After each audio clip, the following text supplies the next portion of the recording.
Sur ces images diffusées mardi par la milice Houthi, ces nouvelles recrues paradent sur le pont d'un navire marchand capturé en novembre dernier.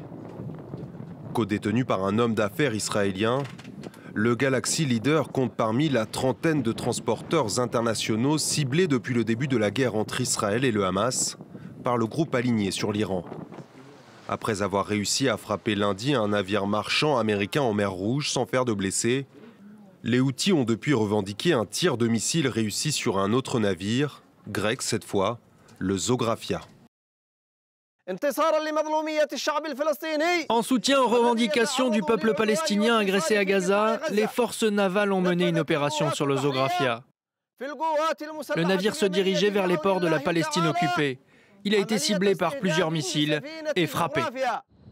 En réponse, les forces américaines et britanniques ont mené plusieurs frappes sur des sites militaires au Yémen, la troisième salve en moins d'une semaine.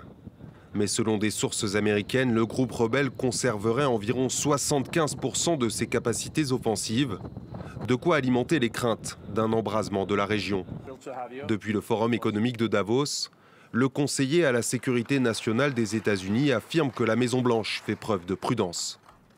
Nous ne recherchons pas un conflit régional, loin de là. Et en combinant une dissuasion constante et une diplomatie inébranlable, nous cherchons à arrêter la propagation du conflit et à créer les conditions d'une désescalade.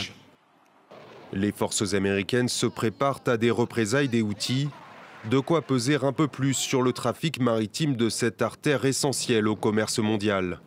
Le nombre de traversées de la mer Rouge a chuté de moitié par rapport à la même période il y a un an.